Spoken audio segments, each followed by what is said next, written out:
All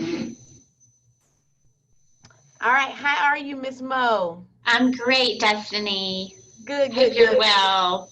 I'm hanging in there best as I can be, right? That's right, girl. Thank you so much for taking this time to chat with me. Um, Absolutely. I am the owner and the founder of the Creative Reading Coach, and we specialize in basically creating the tools that moms need in order to help their babies be successful in reading. Okay. Absolutely love it. And so I wanted to connect with you because I'm familiar with your work through I guess I could say, a colleague, a shared colleague, Yes, mutual friend. a Yes, mutual friend. Yeah. yes. And so I wanted to take the time so that you are able to really just share with our community basically how does the educational testing process work. I'm not familiar with it, so this will be a learning time for me. So I'm ready to dive in. Okay. Absolutely. Sounds good. All right. So tell us about yourself. What's your background? So my name is Mo Froneberger, and that is a Okay. mouthful. So everybody wants to know, well, what is your real name? So Okay. my real name is Mary Moore Froneberger, and Gotcha. I obviously gained that beautiful last name from my husband. Uh-huh. But Mo Froneberger is definitely a name I don't think people typically forget. Right. So I work at Child and Family Development in Charlotte. I've been at Okay. Child and Family for 14 years. Wow. So we are a pediatric clinic that serves children and families. I specifically work in the psychological educational division. So I'm an Nice. educational diagnostician, and I support clinical psychologists within our clinic. And my primary role is that I do psych ed evaluations. So I Nice. support the psychologist and I do the educational testing, and typically evaluate for school-based types of learning challenges such as dyslexia, learning disabilities, ADHD, autism. We also see children here with depression and anxiety. Wow. Yeah. That's insane. I didn't know it went that intense. Yes. Like that's Yes. that's a wide range. So how did you get involved in that? Like what sparked your like, this is something that I want to do. Talk to me about your Yeah. background a little bit. Yeah. So, I mean, when growing up, I always loved being with children. I babysat, growing up Right. in college. I went to the University of North Carolina at Chapel Hill undergrad, and I Okay. actually majored in speech and hearing science. I thought I wanted to do speech pathology. Okay. But then before kind of looking into grad school, I decided that I thought I wanted to be more in the classroom to teach. Got it. And so I ended up getting my master's in special education and started working in the classroom as a special ed teacher over in Gaston County. That's actually where I Okay. grew up, so Gastonian native. And so I taught in the resource setting for a while and then also began working in a position there called Diagnostician. And so Okay. what I did for Gaston County Schools is I, kind of similar to what I'm doing here in a mental health setting, in the public school setting at that time, we basically did the educational testing for eligibility for IEPs. So I Okay. worked alongside a school psychologist. I would administer academic achievement measures, and then I also help facilitate IEP meetings for eligibility. About 14 years ago, I learned about a job here at Child and Family. I was looking Uh-huh. for a summer job, like many teachers, Yes. and yes, and it ended up that they had a full-time position. And so I began my work here doing diagnostic work, but I Okay. learned a lot more about what that looked like when we're looking at more of a clinical setting, if that makes sense. Yes, yes, yes. And I think that is so huge to make the distinction between the two because a lot of moms that I meet, their first line of defense or their first, approach at this is in the school setting Right, and not even realizing that their advocacy can even go beyond what the school right, shows. right, So absolutely. that is huge because a lot of times, schools may not be equipped with the things that they Right, need for dyslexia or anything along those lines. So knowing that, hey, maybe the school doesn't have it, we can go outside and then we're going to right, bring these results back. And this is what we absolutely. see. I love Yes, that. yes. Love it. My next question is, and you kind of answered this already. So we'll move on to the next one. Your specialty is assessing students with various needs. What type of diagnosis, I guess, what type of diagnosis, Diagnoses. You can make it diagnoses, plural. yeah, Diagnoses. or diagnoses do you come across typically? Yes. So as I kind of mentioned before, we're mental health, and so Okay. we are diagnosing according to the Diagnostic Statistical Manual. So that is in the 5th edition. So the clinical psychologists here are looking at learning disability. That's called, in the DSM, that's called specific learning disorder. Okay. So that can be, kind of generally a learning disability in reading and math or writing. Okay. We do look at symptoms of dyscalculia. We look at symptoms of dysgraphia. Yeah. I am very passionate about dyslexia. So that is kind of like my thing, what I enjoy evaluating and helping families with diagnostically. But then we certainly also see ADHD. We also see anxiety, as I mentioned before, depression, and then we also evaluate here for autism spectrum disorder. Wow. Now you mentioned the 3 Ds is what I'm gonna call it. Dyslexia, dyscalculia, I believe you said, and dysgraphia. Yes.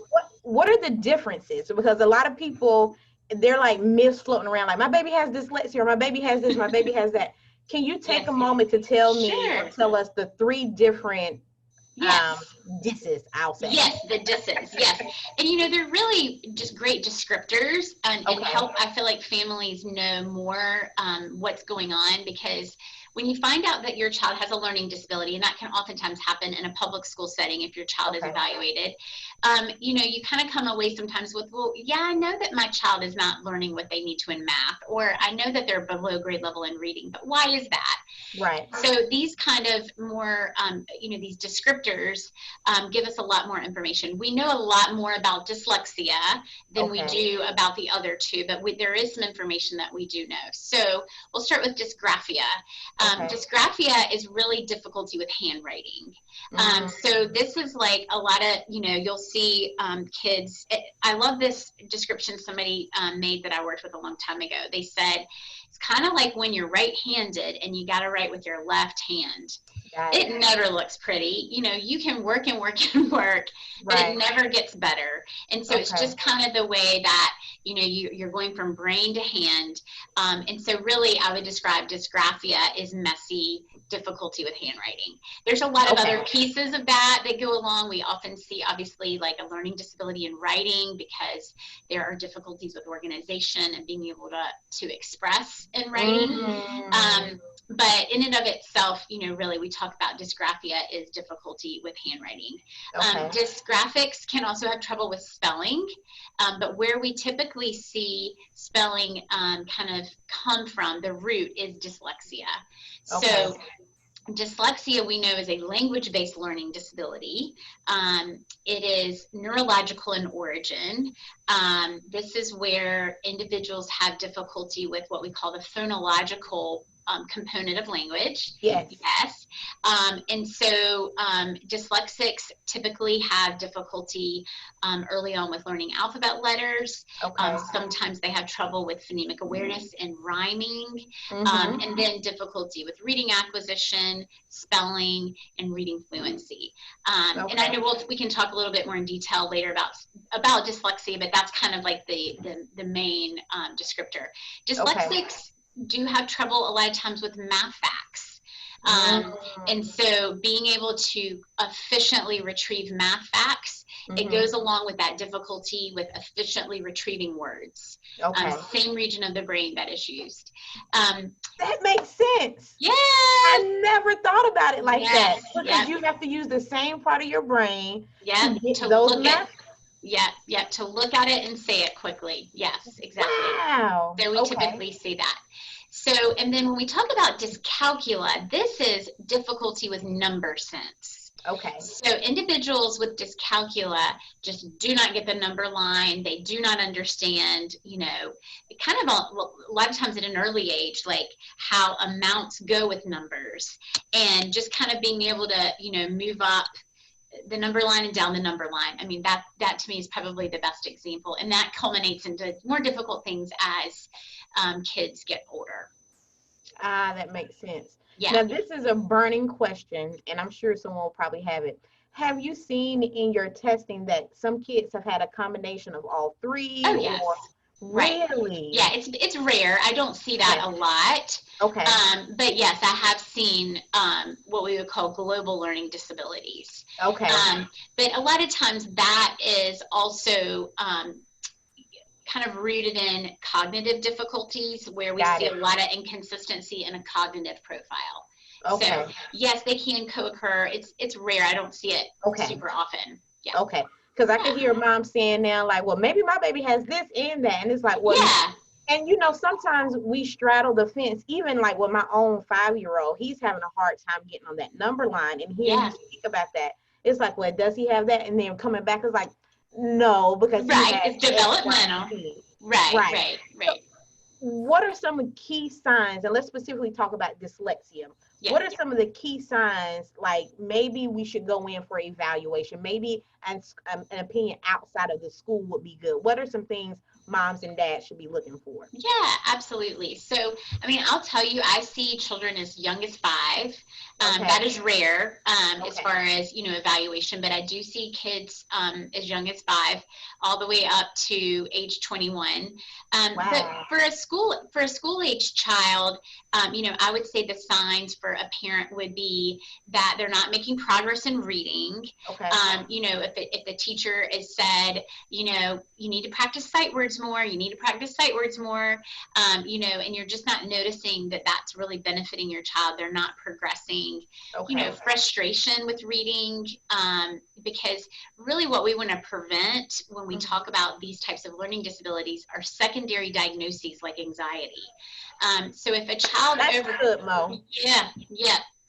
I hate to cut you off, but that is amazing, because and I tell my families all the time, when you're getting started with this work, you start early so you don't have those second things like anxiety and depression. So when mom is frustrated and they take that out during learning the sight words or practicing the sight words, that's where that anxiety builds up for them, and they feel that confidence is gone. That's right. And they feel that at school because they notice, these kids are bright kids. They know that they're not, able to do what their peers are doing. So, I think those signs would be obviously the trouble with reading, but there's some bright kids with dyslexia that some of this stuff doesn't surface until more 3rd or 4th grade.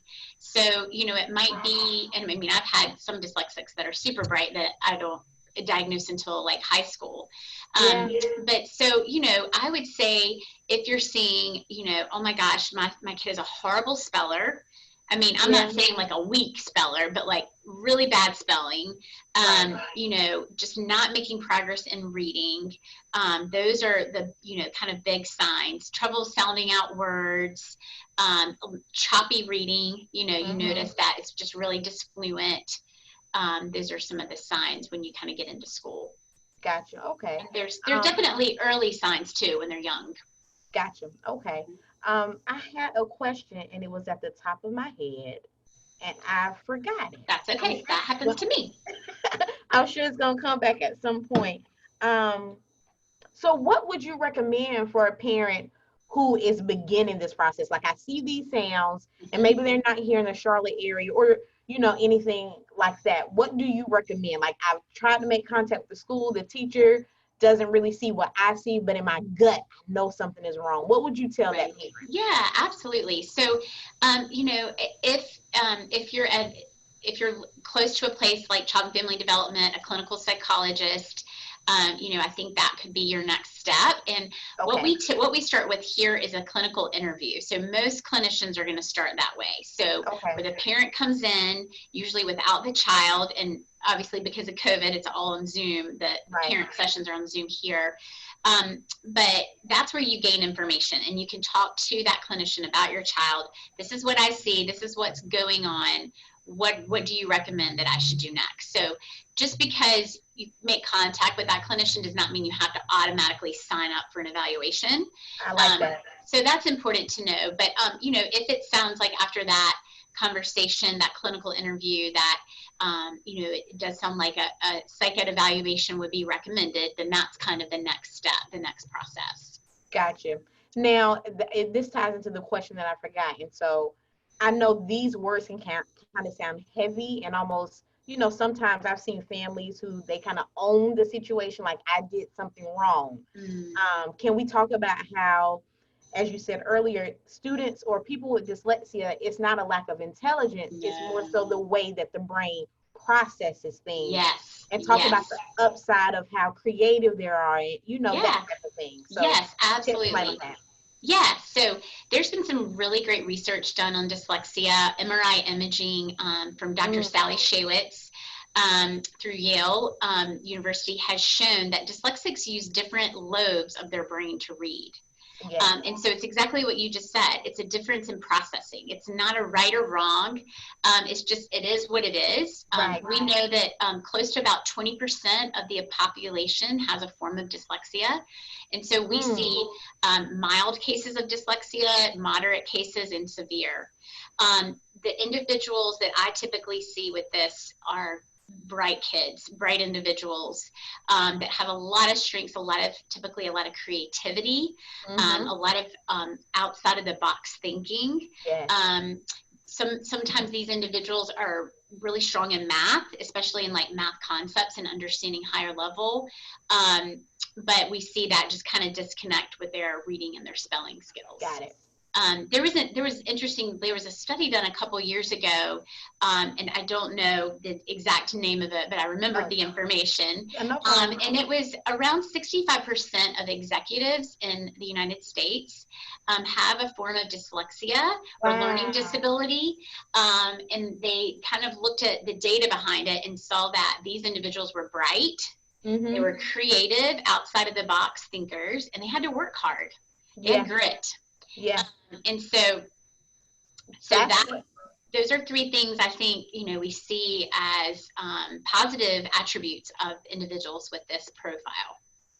That you hit the nail on the head. A lot of the students that I work with, their grit is unmatched. Like you cannot buy that. You cannot package it up and put it in a box and sell it. Like you either really have it or that's something that you have to work at. But my clients, all of them are naturally like, no, I'm going to get this. And it doesn't matter if they're 5 or if they're 18. They all have that same exact skill. That's the truth. Right. Well, and I think that the wonderful thing too, Destiny, about what you're doing is that in most of these cases, you're opening this window to reading that they've never seen before. Yes. And so it's like, oh my gosh, this woman understands me. She understands what I'm struggling with, and she's showing me how to do this, and I can be successful.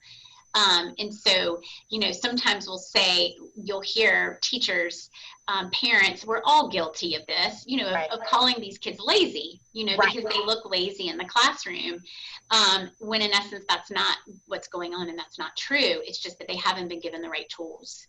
Yes, I appreciate that so much, because that's what I tell my families. Our job is to help them get the words out. Once we get, because it's really very rarely ever just comprehension, and not even rarely, it's never comprehension. No. And I use the example, if you read it aloud to them and they can answer those high level thinking questions, and those basic comprehension. It's not comprehension at all. Right. So my job is to have a curriculum and system in place to get the words out, to show you how to get the words out, and then do that same practice over and over and over with a different concept. You know what I mean? Yes, exactly. So, yes, I love it. I appreciate that. This is a good one. And you can bring in your current position and then your special education position as well. Okay. How can a mom advocate within the school once they have that diagnosis of dyslexia? Because I've heard some parents say, well, my child's school said they don't honor dyslexia. Like it's just, it's up and down. So you really never really know. What would you suggest to the mom who has that diagnosis? What does she need to do? Yes. So if you are in North Carolina, I strongly encourage that you go to the North Carolina Department of Public Instruction website. Okay. So that's NCDPI. And you can actually just kind of Google NCDPI, dyslexia, learning disabilities. our state has done a lot recently with regards to legislature and guidelines around dyslexia. And I think a lot of parents don't know about it. And unfortunately, I think a lot of teachers in schools don't know about it. Right. Just haven't quite trickled down yet. But there is a wealth of information about it. Okay. Dyslexia guidelines were added to our state guidelines very recently. And so that's a great way to go and print off and read all of that information.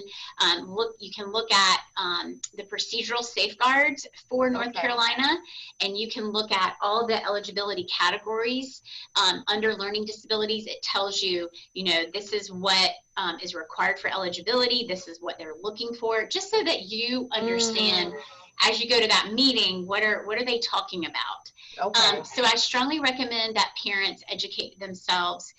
Again, NCDPI is a great resource. Also, Rights Law, which is WRIGHT. Okay. Rights Law is a nonprofit that was developed by Pete Wright and his wife, and they are lawyers that basically trial cases from the federal level in Washington. And they've developed books and resources for parents to better understand special education law and to understand how to advocate. Certainly you can hire an advocate, if you don't have time to go through and do all of that I just mentioned, hiring an advocate. There are some wonderful advocates in our area.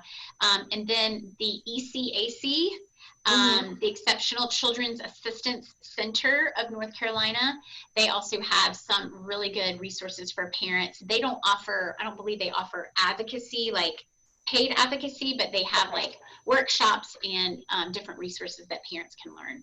Nice. I appreciate that. Now, I immediately thought like a parent with this next question. It wasn't on our list, okay? Okay, that's okay. So, as a mom, because we know, especially during this pandemic, like our resources can be limited, but it doesn't change the fact that my child still needs the support. Sure. So I may need an advocate. What should a parent look for in a good advocate? How do I know, like, this is a good person, or this is a good product or a good service? Yeah. Or like, this is someone who's saying they're going to advocate on my behalf, but I'm not seeing any results. Right. What should they be looking for?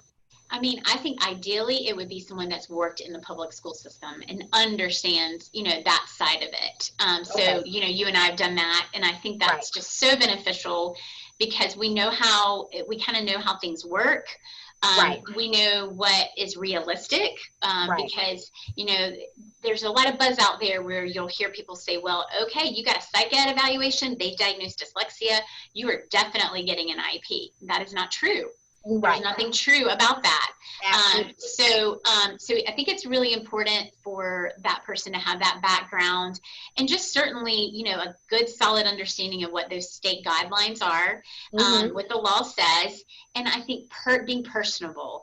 When you're sitting at an IEP meeting at a table like that, I mean, it can be so difficult and it's very hard for a parent. Yes. And so, you really need a personality that, again, is realistic, understands both sides of that table, because sitting there and arguing and demanding, is not really going to get you anywhere. So, and it can be intense. It can be emotional for moms. Yeah. And then I've also seen when I've gone into schools to advocate for some of my families, sometimes teachers become guarded because they feel like they had, like, I've done what they're in the spotlight. Yeah. What have I done wrong? Right. Yes. Exactly. Yeah. So I agree with that trait for sure. Like, it has to be someone who they know how to maneuver through the system, but they also know how to get what they need out of the. That's right. That's right. Exactly. So then this takes me to my next question. What is the outlook for a kid diagnosed with dyslexia? Like, what has research gone to show? I mean, we talked about it a little bit earlier, but when those problems are identified, when you have the right advocacy, when you've gone through a program that's going to help you get those words out, what's the outlook for a kid? Yes. I mean, I think you hit it on the head. If you're doing all those things, especially early, those getting the right interventions, particularly in elementary school, the support they need at school, the support they need at home. The outlook is really great. I mean, I've seen so many high school children or students that I've reevaluated, that evaluated when they were young and they came back for reevaluation in high school. And yes, they need supports in high school. They oftentimes need accommodations. So a 504 accommodation plan, they may still need some type of IEP. If they're in a private school, some type of accommodation plan. But it generally is like, okay, they need extended time. They might need read aloud. Apps, assistive technology is huge. I mean, there are so many wonderful assistive technology apps for students, high school students with dyslexia, and even younger students. So it's like they're learning to compensate at that age. They're still maybe needing those accommodations, but they have in a lot of ways overcome it. So I think the outlook can be very, very positive for these kids. But like I said, you really, really hit it when you said when they have those things early. When they don't, it just becomes harder. It's not impossible. It's not impossible, but it just becomes harder because a lot of times what I see with these kids when they're coming in late elementary or middle school and they haven't been diagnosed and they're struggling, they're shutting down. And so there's almost this, oh my God, we have to peel apart and get past this anxiety and some of these behaviors before we can actually help them academically. And I've seen when I was in the school system, because I did 4th, 5th, 6th grade range, basically. That was my teaching career. Right. And that's what happens. Our students will be labeled as like behavior problems. And then when you pull everything back, it's like this baby doesn't even know the difference between a C and a K. They don't know how to read. They don't know how to read. And especially with communities of color, that's where the biggest thing happens, because now they're getting kicked out of classrooms now. And so it's just like it's a snowball versus if we could just recognize it and own it so much earlier, you're really saving a child's life. Like you're really changing their trajectory of what adulthood will look like for them. Yes, I see it all the time. And I did, when I taught special ed, I taught at First Ward, downtown Charlotte. And I taught at a school in Gastonia. And I mean, it's so funny. My daughter was asking me about the children I used to teach when I would teach resource special ed. And I can clearly see some of these boys, same age, 3rd, 4th, and 5th graders, that were getting in trouble, the behavior problem, and they couldn't read. And so that is just so right on. Right on. Wow. So let me ask you this, because as moms, we all want the same thing. We think we can give them a pill, and it's like, I have them in tutoring, I got them diagnosed. It should be done in like a year. Talk to me about the time frame. Like what time frame, just put it in perspective. So people can know that this is not something that just happens magically overnight. Right.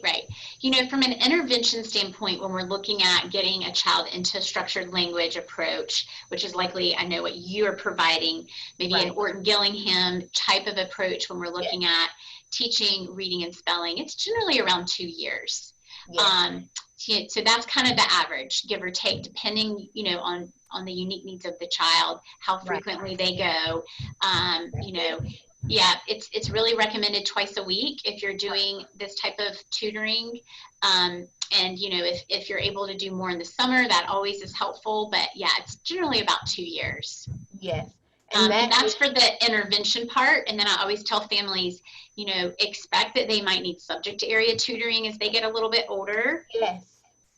And that is so powerful you said that, because our focus is to get the words out, get the confidence, and that structured language. Yes, exactly. But then you have to remember, if they come in and they're reading 2 and 3 years behind, that gap continues to widen as that 2 year, because now they're in 6th and 7th grade. So now they can read the words, but now they have to come back and they may have to have just a generalized tutor who can help them understand the concept. So it's almost, I hate to say it but it's almost like the gift that keeps on giving. Sure. But if you can start early intervention. Because that gap is world difference. So if you recognize that they're not grasping those letters in kindergarten. Don't wait to second semester before they go to first grade. Like, right.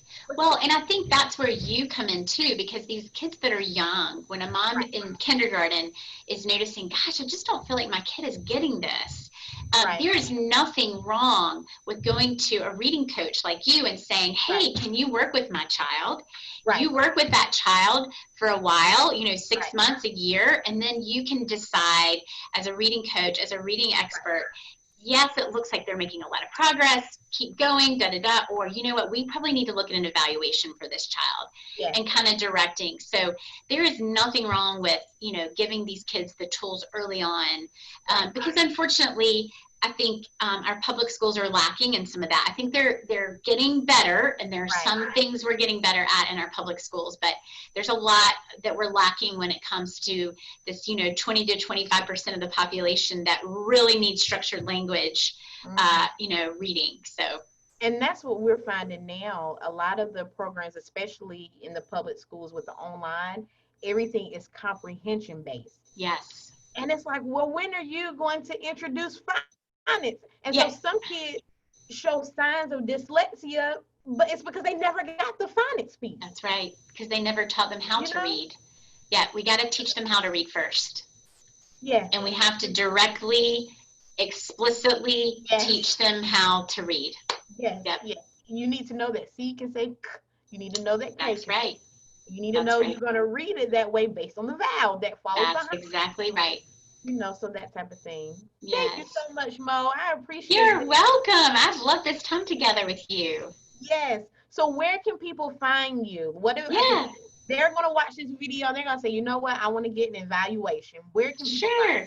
Yes. So I'm at Child and Family Development in Pineville. you? Okay. We are really close to Carolina Place Mall. So you can go onto our website, childandfamilydevelopment.com, and you can learn more about me. You can get onto our Facebook page. We Okay. also have Instagram. We also have a YouTube channel. Nice. And so, yeah, there's lots of things posted just kind of from a variety of different things, not only about education, what we've talked about today, but some other things as well. Okay. And then we also have another office at Park Road Shopping Center area Okay. in Charlotte, so near Woodlawn Road and Park Road in Charlotte. And Jessica DeLing is the educational specialist that does the same job I do in Pineville. She does that job at that office, and so she's another person that could be a point of contact as well. But I'm Nice. happy to talk to anybody. Feel free to Okay. reach out. Happy to answer questions. Be glad to help in any way. Well, I appreciate it so much. This was Yeah. a wonderful time. I know people are going to love it. Oh, they may say, well, what if I'm not in Charlotte? What if I'm not in North Carolina? Do you Yeah. specifically work in the Charlotte area, or do you do any online work? Tell me about that. Yes. So we don't do any online evaluations. Okay. But if a parent wanted to reach out and, you know, ask about a consult, you know, we could certainly schedule like a Zoom consult, like an educational Okay. consult, and do it that way. And then I could help with plugging in to local resources. Okay. But they also could just email or, you know, reach out to me by phone, Okay. and, you know, try to help them plug into something more locally. Because there's a lot of, the International Dyslexia Association is a wonderful resource, and they Yes. have local state chapters. Okay. And if you go on their website, and you find, like, if you're in South Carolina, the South Carolina IDA page, or Virginia, or Tennessee, whatever, it's going to list clinicians that do diagnosis. It's going to list tutors. So Okay. that's also a really good resource. Okay. Sounds good. So basically, Yeah. we can get them to you. You can direct them in the right I spot. would love to help. Absolutely. It is my passion. Thank you so much, Mo. Again, Yes. I am Destiny Gilliam, and it was such a pleasure to have you, Mo. If you need any support with getting evaluated, Miss Mo is your lady.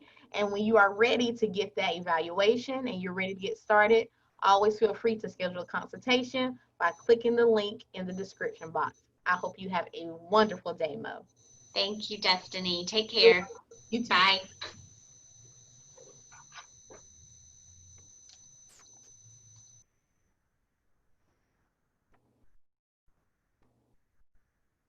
Come on now.